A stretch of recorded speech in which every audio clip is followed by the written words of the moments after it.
Students, मेरा नाम है इंद्रजीत सिंह और हम मिल रहे हैं हमारे खूबसूरत अपने प्यारे चैनल आरटी एकेडमी पर। आरटी एकेडमी पर हम कर रहे हैं क्लास 11th और 12th की ईयर लॉन्ग लेक्चर सीरीज, यानी पूरे साल का कोर्स करेंगे हम आपके साथ यहाँ आरटी एकेडमी पर। जो कराएंगे इस बोर्ड पे वही आएगा आपके एग्जाम में। तो आज क्या कहानी है? आज है सरफेस टेंशन का बहुत ही खूबसूरत लेक्चर, जहां पर हम सीखने वाले हैं excess pressure and capillary rise. ध्यान रखिएगा बेटा, सरफेस टेंशन में कैपिलरी राइज और एक्सेस प्रेशर, ये दो सबसे महान, चमत्कारी, अच्छे इंपॉर्टेंट टॉपिक्स हैं, इन्हें इग्नोर नहीं किया जा सकता। तो जो आज पढ़ाया जाएगा उसे घर लेके जाएंगे। चलो देखिए, सबसे पहली बात, excess pressure in a liquid drop और एयर बबल। तो पहली बात ये कि एक्सेस प्रेशर आखिर बला क्या है? तो एक्सेस प्रेशर वो बला है जिसमें हम ये जानते हैं कि मान लेते हैं कि लिक्विड ड्रॉप है।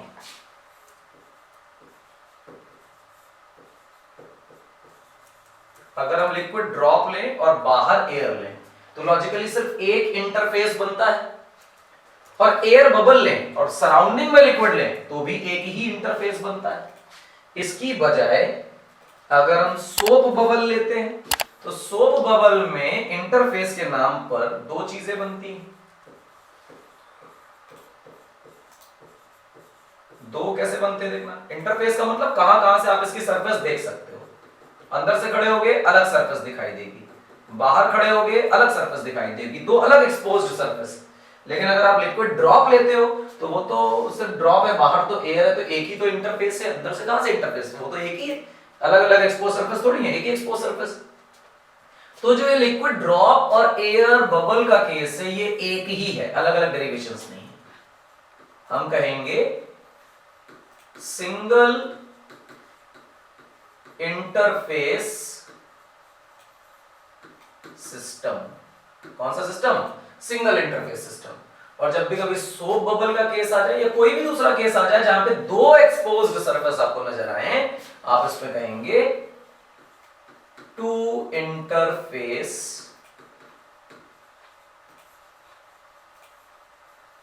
सिस्टम। यहां पर आप कहेंगे टू इंटरफेस सिस्टम। तो दिमाग में इस बात को थोड़ा सा सेटल करेंगे। अब खास बात क्या है कि हमारी शुरुआत कहां से हो रही है? लिक्विड ड्रॉप से हो रही है।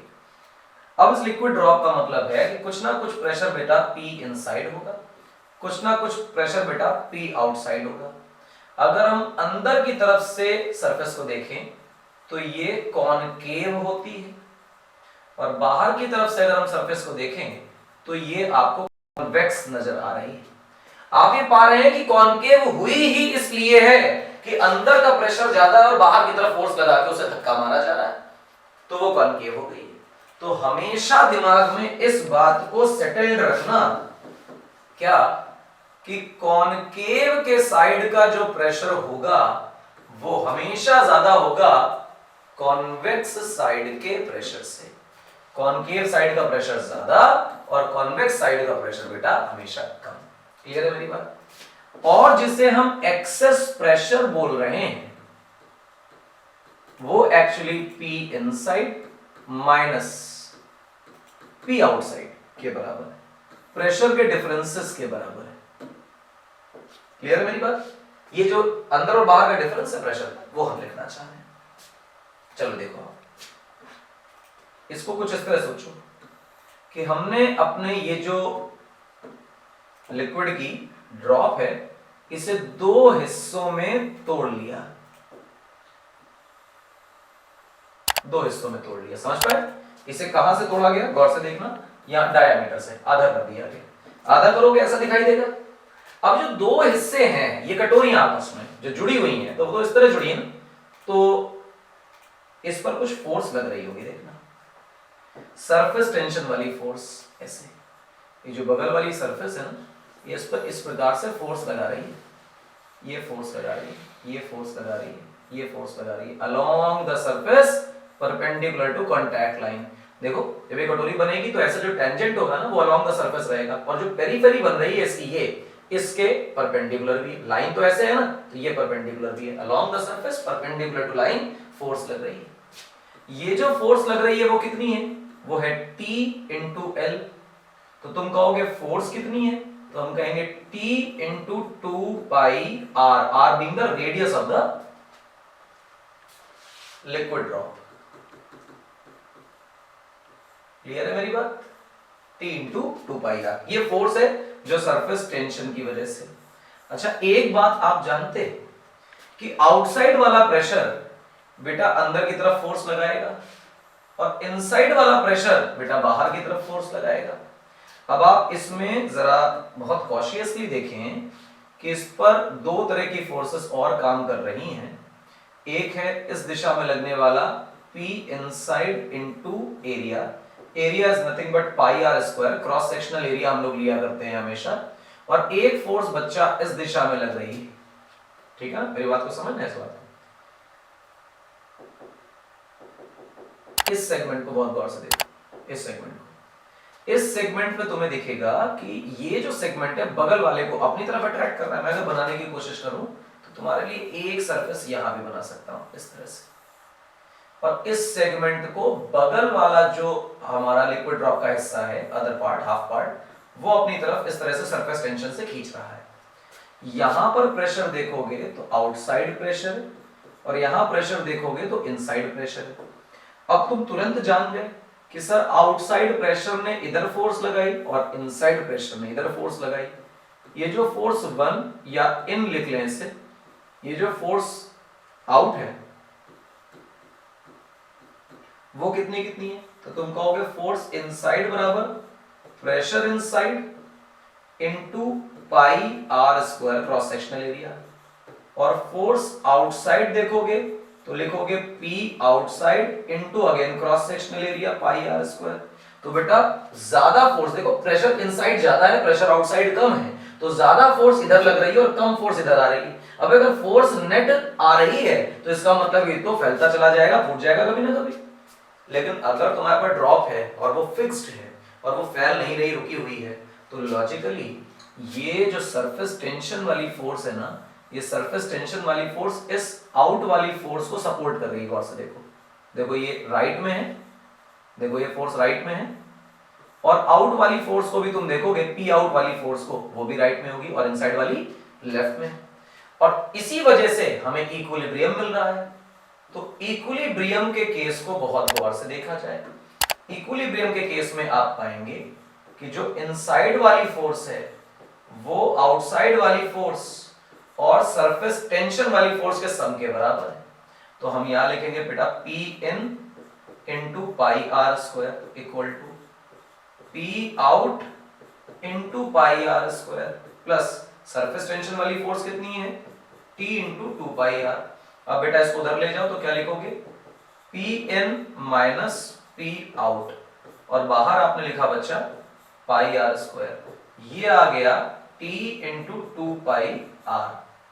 पाई से पाई कैंसिल, आर स्क्वायर से आर स्क्वायर कैंसिल, हमारे पास P in minus P out जो निकल कर आएगा वो लिखा जाएगा 2T बाई आर। आपने क्या फॉर्मूला डिराइव किया? P in minus P out equal to 2T by R. ये जो चीज है इसे हम बोल रहे हैं excess pressure, that is 2T divided by R।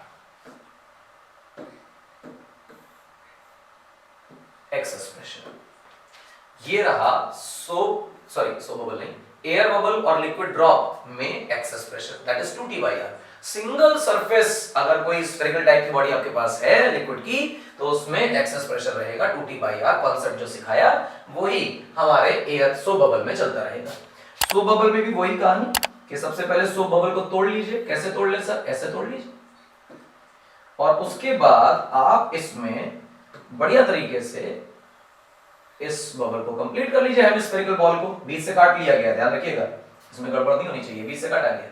लेकिन सो बबल में एक सरफेस नहीं है, यहाँ तो दो सरफेस है, अंदर से भी दिख रही है सरफेस और बाहर से भी दिख रही है सरफेस। तो you have to draw another surface over the first surface.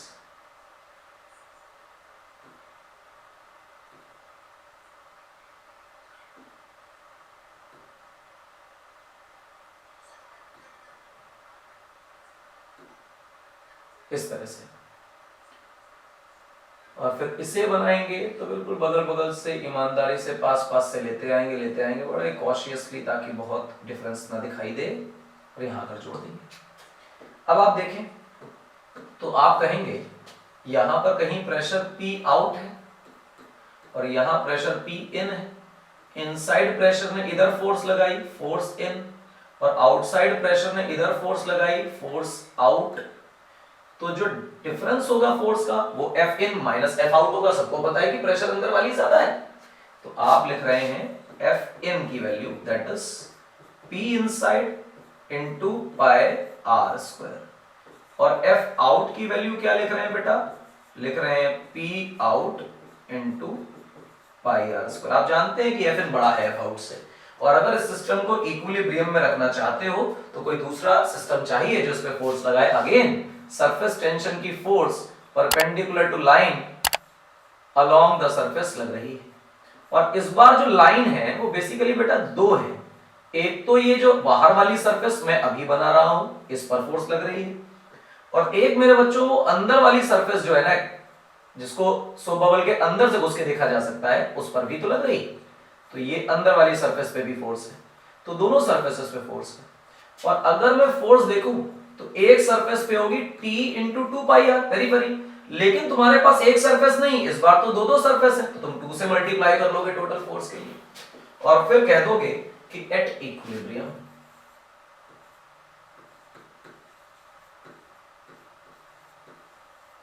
Equilibrium की कंडीशन अगर आप बच्चा देखें तो आप कहेंगे F inside must be equal to F outside, क्योंकि आउट और टेंशन सरफेस टेंशन वाली फोर्स जो है वो राइट में है और एफ इनसाइड लेफ्ट में है। एफ इनसाइड की वैल्यू क्या लिखेंगे, P in into cross sectional area pi R square. इसको क्या लिखेंगे, P out into cross sectional area pi R square, plus surface tension की फोर्स इस बार T इंटू 2 पाई आर नहीं है, T इंटू 4 पाई आर है, क्योंकि इस बार तुम्हारे पास दो एक्सपोज्ड सरफेस है, दोनों की लाइन पर फोर्स लगेगी। सोप बबल बहुत ये थिकनेस पतली होती है, इस वजह से दोनों की रेडियस को बराबर मानने में कोई बुराई नहीं है। इसे जंप मार के इधर ले जाइए तो आपको मिलेगा P इनसाइड माइनस बच्चा P आउटसाइड, और बाहर जो ब्रैकेट में रह जाएगा उसे हम बोलेंगे पाई आर स्क्वायर, और ये वैल्यू जो बनकर आएगी ये आएगी T इंटू 4 पाई आर। देखिए बच्चा, पाई से पाई, आर से आर कैंसिल, हम लिख रहे हैं P in minus P out equal to 4t by R, और ये जो टर्म है इसे ही तो हम एक्सेस प्रेशर बोल रहे थे, और ये एक्सेस प्रेशर हमारे लिए निकल के आता है 4t बाई आर। आपको ये नहीं याद रखना है कि सोप बबल का 4t बाई आर होता है, आपको ये याद रखना है कि जब टू इंटरफेस सिस्टम मिलेगा तो वहां 4t बाई आर, और जहां सिंगल इंटरफेस सिस्टम मिलेगा वहां 2t बाई आर। जो मेथड मैंने सिखाया है ये छोटा है, आसान है, जल्दी हो जाता है। इसके 2-3 मेथड्स और होते हैं, इससे थोड़े लंबे पड़ते हैं, तो मैंने शॉर्ट में सिखाया है, थोड़ा छोटा ही है और एक्यूरेट भी है, इसमें कोई प्रॉब्लम भी नहीं। अच्छी अच्छी किताब हम लिया। चलिए force of cohesion and adhesion सीखते हैं। क्या है force of cohesion and adhesion? देखो, मान लो तुम्हारे पास एक कंटेनर है, कंसीडर किए ग्लास का है, तुम किसी का भी मान सकते हो, फर्क नहीं पड़ता है।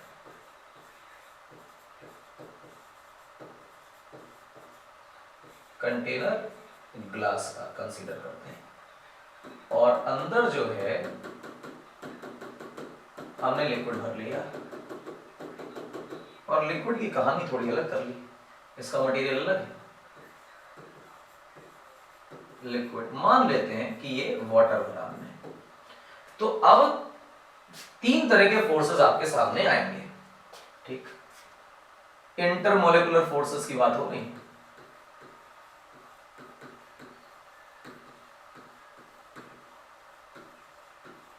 और फोर्स कौन सी, अट्रैक्शन वाली। 3 कौन सी फोर्सेस हैं उन पे गौर करें। पहली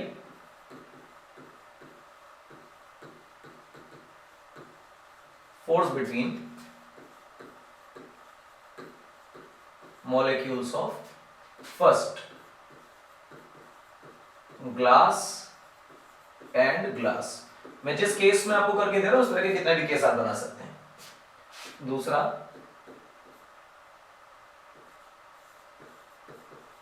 वाटर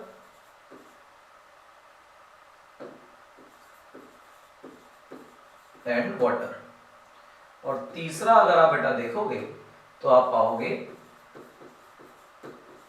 वाटर एंड ग्लास।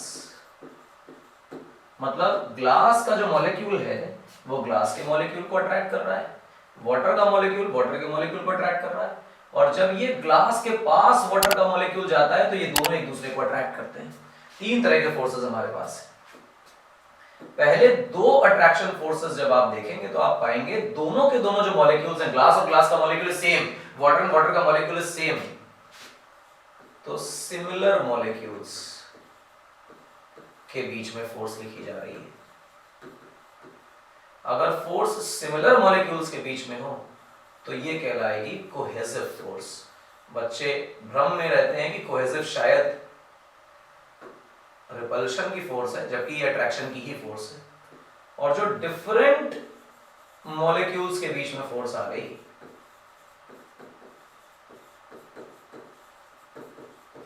तो ये कहलाएगी बेटा आपकी adhesive force.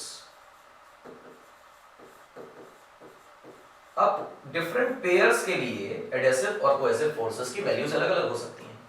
If the adhesive forces are greater and dominate cohesive force, तो लिक्विड किसी सरफेस पे चिपक सकता है। जैसे पानी को किसी लिक्विड सरफेस पे डालो और पानी को बहा तो पानी बह जाएगा, लेकिन कुछ ना कुछ पानी सरफेस पे चिपका रह जाएगा। कारण कि वाटर और जो मटेरियल आपने जिस सरफेस पे आपने पानी को छिड़का था उनके बीच में जो एडहेसिव फोर्सेस है, डिफरेंट मॉलिक्यूल्स के अट्रैक्टिव फोर्सेस, वो सेम मॉलिक्यूल के अट्रैक्टिव फोर्सेस से ज्यादा है, डोमिनेट कर रही है, इसलिए चिपक गई ये चीजें। और मरकरी को अगर ग्लास पे डालो तो वो बहकर आगे निकल जाती है, कारण उनकी कोहेसिव फोर्सेस ज्यादा स्ट्रांग है, एडहेसिव उतनी स्ट्रांग नहीं है, कोहेसिव डोमिनेट कर रही है। तो मरकरी का पार्टिकल मरकरी को ज्यादा तेजी से खींच कर ले जाता है और ग्लास उसे होल्ड नहीं कर पाता। इस वजह से जहां जहां कोहेसिव फोर्स डोमिनेट करती हैं वहां चीजें आपस में चिपकती नहीं है, और जहां जहां एडहेसिव फोर्सेस डोमिनेट करती हैं वहां चीजें आपस में बहुत ज्यादा चिपक जाती हैं। इसी वजह से जितने एडहेसिव्स बनाए जाते हैं उनका नाम ही एडहेसिव इसलिए, उनको ऐसी प्रॉपर्टी दी गई है कि जिन भी मटेरियल के साथ जाएं उनकी कोहेसिव फोर्सेस को डोमिनेट कर जाएं।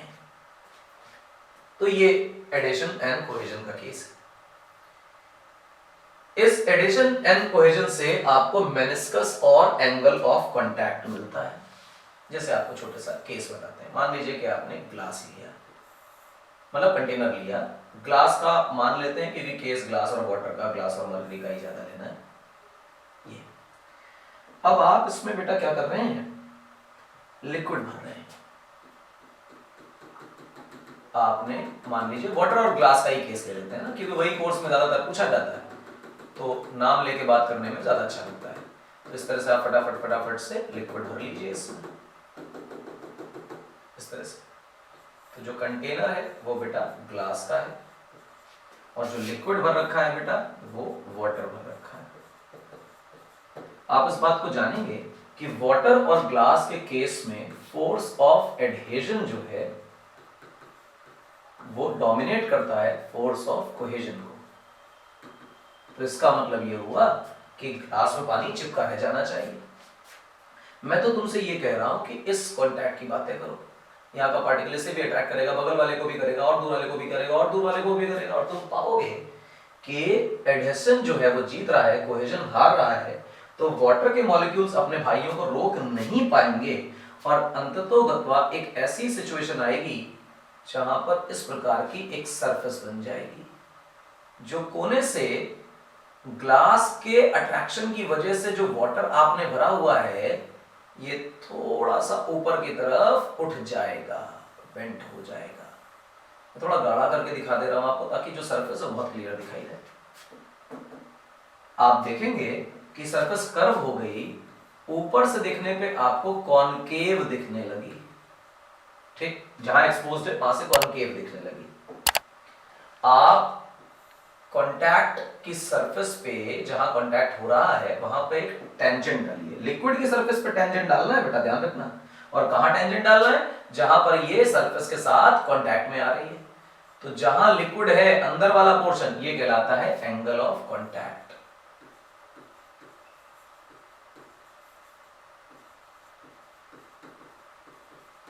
दो सरफेसेस कांटेक्ट में है ना, एक कंटेनर की और एक लिक्विड की। तो जहां कांटेक्ट हो रहा है वहां पर अगर लिक्विड की सरफेस पे टेंजेंट मारा जाए ना, तो जहां लिक्विड है अंदर वाला पोर्शन ये एंगल कहलाता है एंगल ऑफ कांटेक्ट। क्लियर है मेरी बात? और मेनिस्कस का मतलब हुआ जो ये कॉनकेव सरफेस बनकर आई, सरफेस का डिजाइन कहलाता है कॉनकेव। इसी की जगह पर बेटा हमने मरकरी का केस लिया, मान लो ग्लास ही भरा और मरकरी का केस लिया, तो यहां हमने मान लीजिए कि मरकरी भर दिया,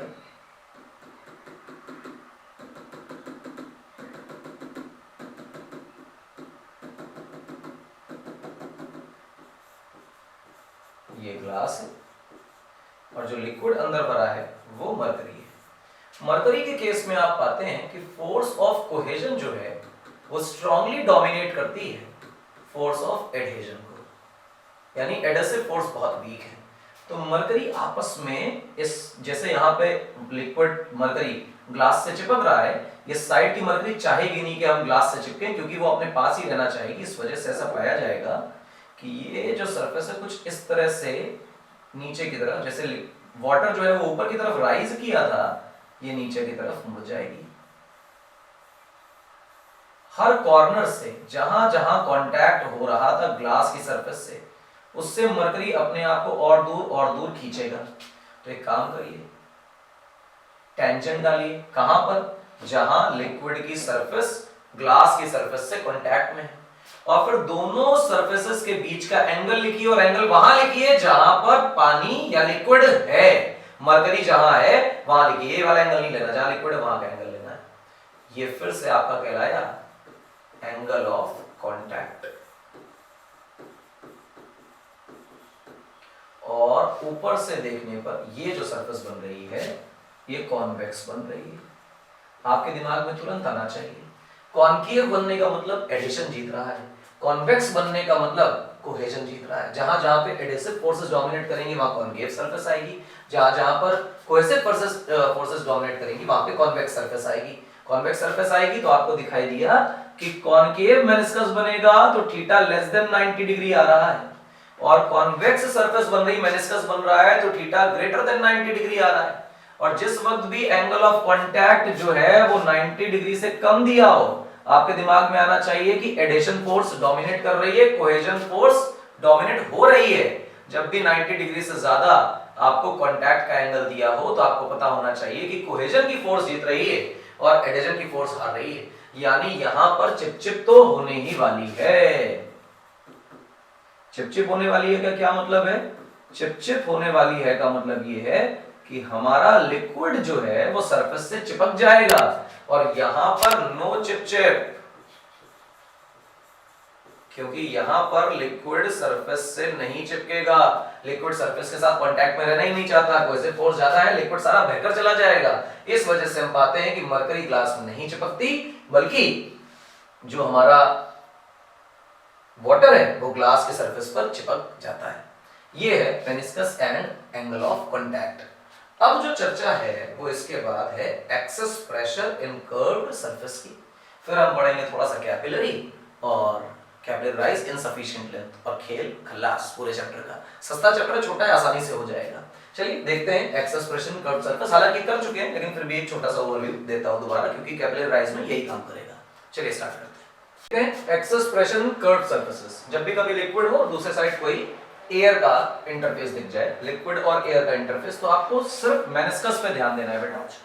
मेनिस्कस आपने देखा, एयर के साइड से आपको कॉनकेव दिखाई दे रहा है,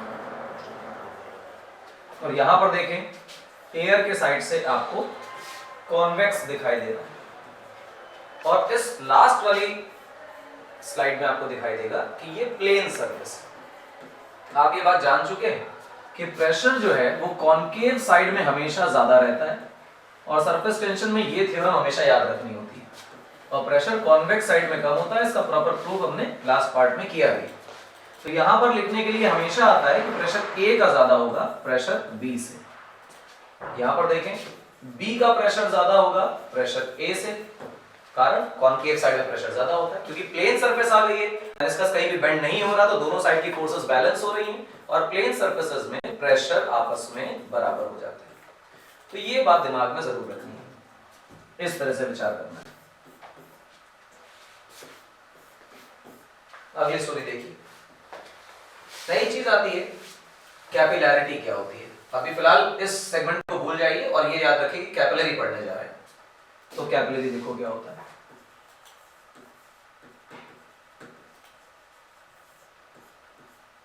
कैपिलरी का मतलब बहुत पतली ट्यूब्स, ऐसी ट्यूब्स जिनका डायामीटर बहुत छोटा है, और छोटे डायमीटर की चीजें पाइप्स कहलाते हैं कैपिलरी। जैसे जाइलम होते हैं पेड़ों में, जिनसे वाटर राइज करता है और पेड़ के अलग अलग पार्ट्स में पहुंचता है, वो पतले ट्यूब्स हैं।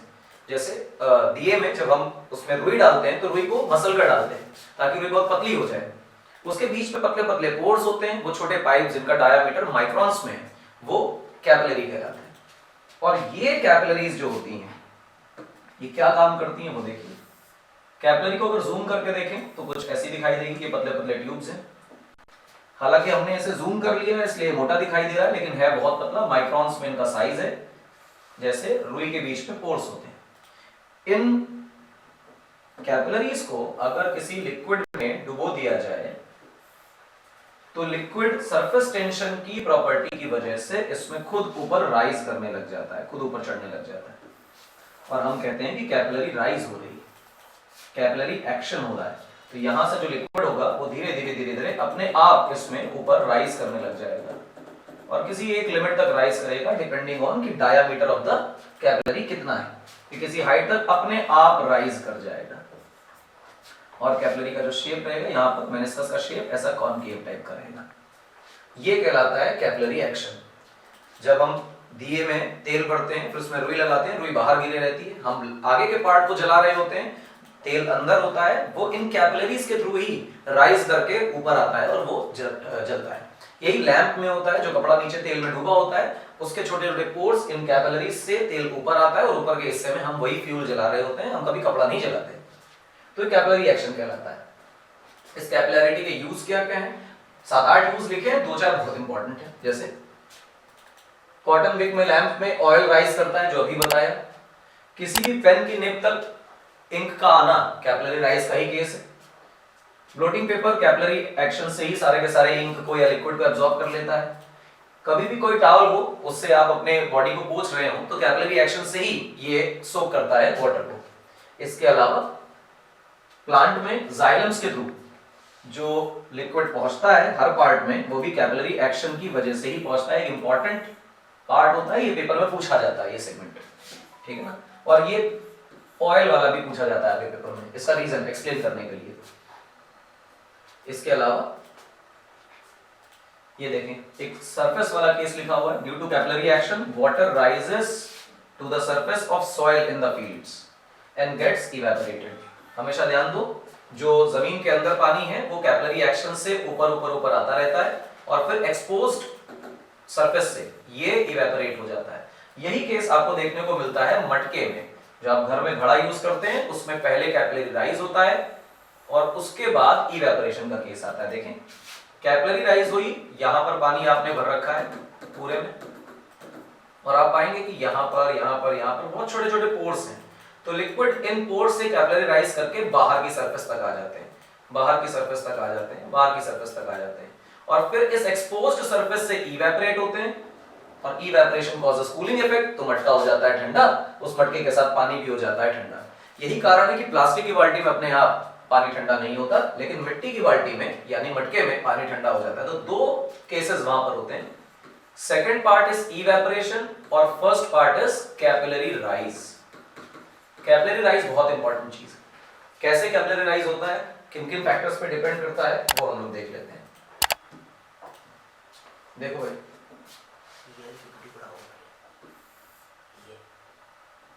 ये रहा आपका एक कैपिलरी का साइड, और ये भी रहा आपका एक कैपिलरी का साइड, और ये मिलाकर एक टोटल कैपिलरी बन जाती है। जो बहुत पतली है उसे हम मोटा करके देख रहे हैं। यहाँ पर साइड में लिक्विड भरा हुआ है, इधर भी लिक्विड है।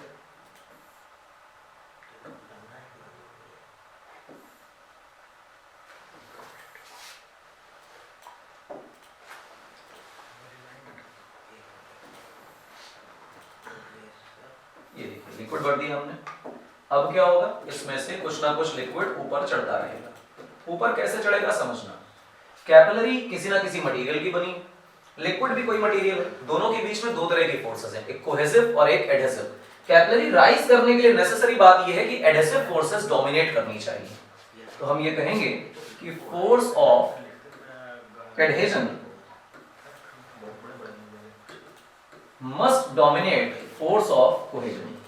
यानी कोहेजन की फोर्स से अगर एडहेजन की फोर्स ज्यादा है तो हम ये कह रहे हैं कि कैपिलरी राइज होगा, वरना ये लिक्विड नीचे गिरता चला जाएगा, ऊपर नहीं जाएगा।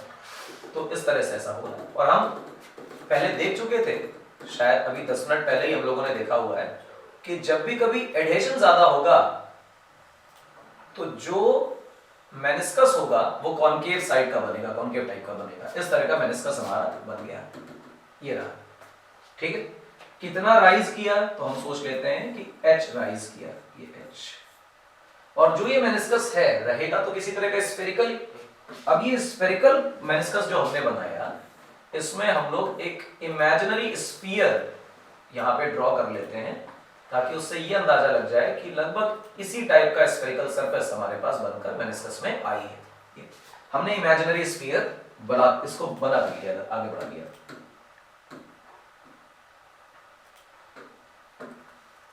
तो थोड़ा सा पतला कर लिया जाए इसे। अब देखो गौर से, ये रहा सेंटर इस कर्वेचर का, इसे बेटा आप इस पॉइंट पर मिला दो तो ये बन जाएगा हमारा रेडियस ऑफ कर्वेचर।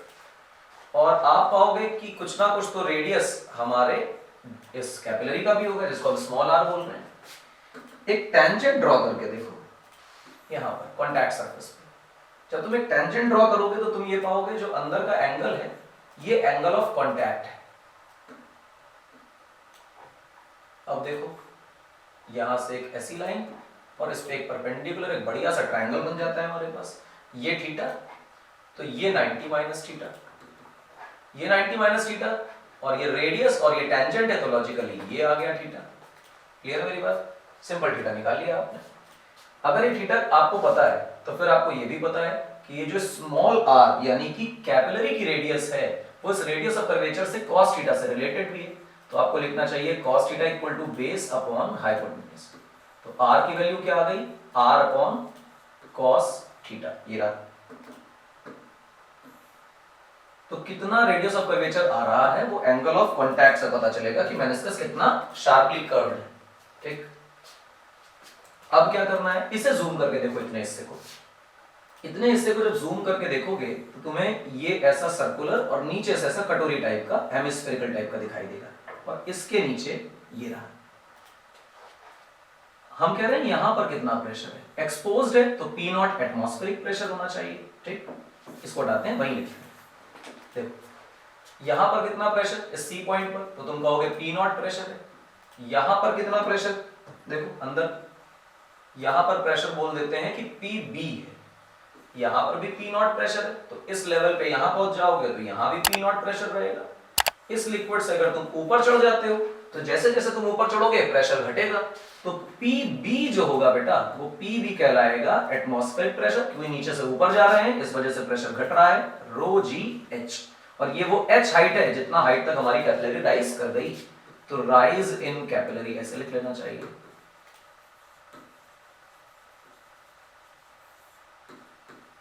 ये PB की वैल्यू पता है हमें।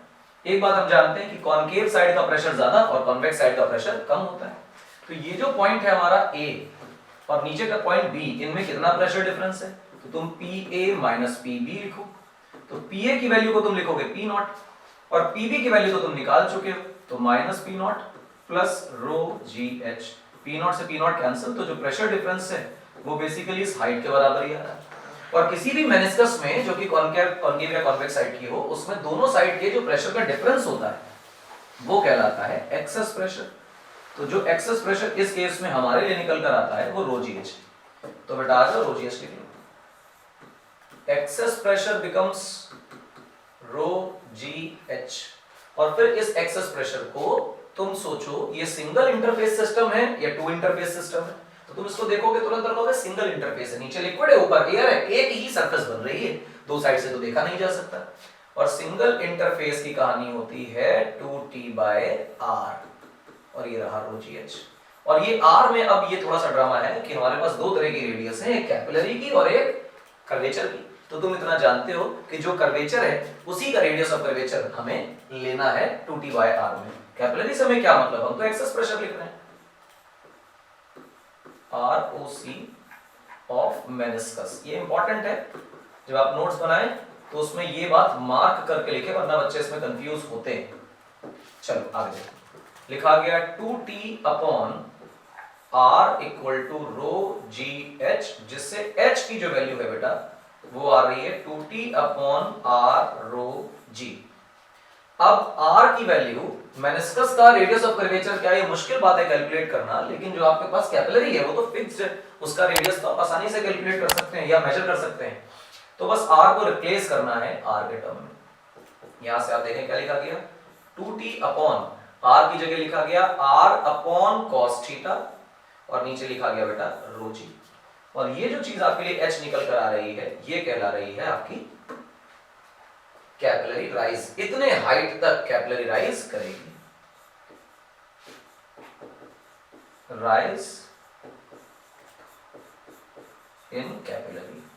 कितना कैपिलरी राइज होगा ये आपको इस फॉर्मूले से पता चलेगा। आसान सरल तरीका है, जो तरीका मैंने ये सिखाया है ये शॉर्टेस्ट मेथड है यहां तक पहुंचने का, वरना अगर इसके वेट को बैलेंस करने का तरीका आप इस्तेमाल करेंगे तो एक पेज लगता है डेरिवेशन में, तो लॉन्ग मेथड है, मत जाइए उस पे। This is very short method और 3 लाइंस में ये डेरिवेशन हो जाता है। फिलहाल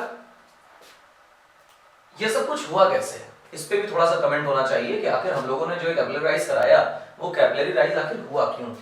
तो राइज होने का कुछ कारण है, देखना क्या। तुम इतना जानते हो कि इस तरह से तुमने कैपिलरी बना रखी है, और कैपिलरी में देखो तो एडेसिव फोर्सेस की वजह से यहां पर इस तरह का मेनिस्कस बन रहा है, क्योंकि साइड की जो वॉल्स हैं वो लिक्विड को ऊपर की तरफ खींच ले रही हैं, और ये ऐसा हुआ जा रहा है। अच्छा, लेकिन सरफेस टेंशन क्या चाहती है कि मेनिस्कस ना बने, क्योंकि जो प्लेन सरफेस होगी उसका सरफेस एरिया सबसे कम होगा, और जैसे ही वो स्फेरिकल सरफेस में आ जाएगी एरिया उसका बढ़ जाएगा। तो सरफेस टेंशन की वजह से इसकी टेंडेंसी होगी दोबारा से प्लेनर शेप को एक्वायर करने की, लेकिन क्योंकि एडिशन फोर्स फिर से जीत रही है, कोहेजन से ज्यादा है, ये तो लिक्विड की प्रॉपर्टी है, तो दोबारा से एक मेनिस्कस बनेगा, और इसको ओवरकम करेगी हमारी सरफेस टेंशन, जो फिर से उसको प्लेनर बनाएगी, और फिर से आप देखेंगे कि मेनिस्कस बनेगा, फिर से ओवरकम करेगी सरफेस, और धीरे धीरे धीरे धीरे इस तरह से लिक्विड ऊपर की तरफ राइज करता जाएगा, और हम कहेंगे कि कैपिलरी राइज हो गया। इसके बाद एक चीज आती है कैपिलरी ऑफ इनसफिशिएंट लेंथ। आपके पास एक कैपिलरी है जिसकी लंबाई कम है। लंबाई कम का मतलब, मान लीजिए कि आपने कैलकुलेट किया कैपिलरी राइज की वैल्यू, वो कैलकुलेट की 2t cos theta divided by rho g, ऐसे आपने कैलकुलेट किया। ये वैल्यू आ रही है 4 मीटर, ठीक।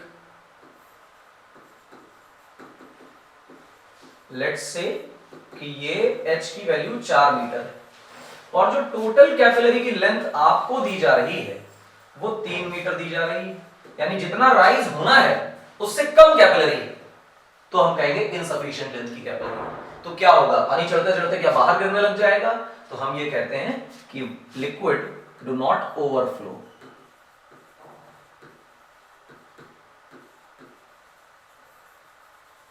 लिक्विड ओवरफ्लो नहीं करता, लिक्विड किसी कीमत पे ओवरफ्लो नहीं करता। तो क्या करता है समझते हैं। मान लीजिए कि लिक्विड यहां तक आ गया, 3 मीटर राइज कर चुका है, 4 मीटर उसे राइज करना है। अब 4 मीटर राइज करना है तो ये सरफेस टेंशन के कारणवश ऐसा होगा कि इसकी सरफेस धीरे धीरे धीरे धीरे प्लेन होने लग जाएगी, और ये सरफेस प्लेन हो जाएगी। जब ये सरफेस प्लेन हो जाएगी तो प्लेन सरफेस में अभी हम लोगों ने एक्सेस प्रेशर सीखा था कि अगर सरफेस हुई प्लेन तो A पॉइंट और B पॉइंट दोनों का प्रेशर हो गया बराबर, PA बराबर PB हो गया। प्रेशर अगर हो गया सेम तो फर्दर राइज की कोई नीड ही नहीं है। तो पहले भी तो ये हो रहा था, पहले ऊपर कैपिलरी थी तो एडिशन फोर्सेस जो है वो इस लिक्विड को ऊपर खींच ले रही थी। अब इनसफिशिएंट लेंथ है तो ऊपर किसी प्रकार की कोई कैपिलरी मौजूद नहीं है, कोई मटेरियल मौजूद नहीं है, तो और लिक्विड को ऊपर खींचा नहीं जा रहा, सिर्फ यहीं तक एडिशन की फोर्स खींच पाएंगे, इसके बाद तो उसे खींच नहीं पाएंगे ऊपर लिक्विड को।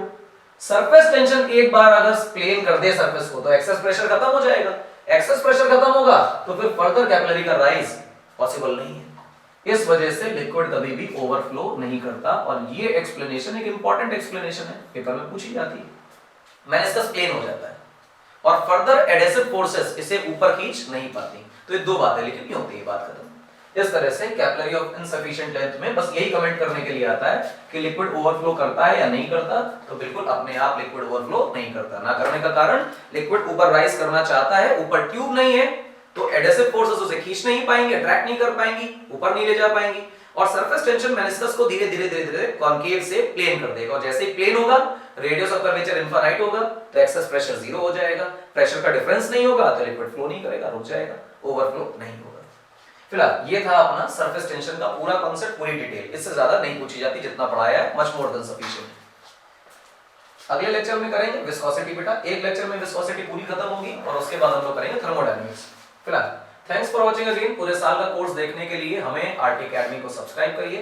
नाम इंद्रजीत सिंह है, पढ़ा रहा हूँ आरटी एकेडमी पे फिजिक्स, केमिस्ट्री, मैथ्स और बायोलॉजी, सारे कोर सब्जेक्ट्स के ईयर लॉन्ग लेक्चर्स आपके प्लेलिस्ट बनी हुई है चैनल पे, सब्सक्राइब करिए, और अगर पुराने हैं देख रहे हैं तो शेयर करिए। मिलेंगे विस्कोसिटी के लेक्चर के साथ, टिल देन थैंक यू।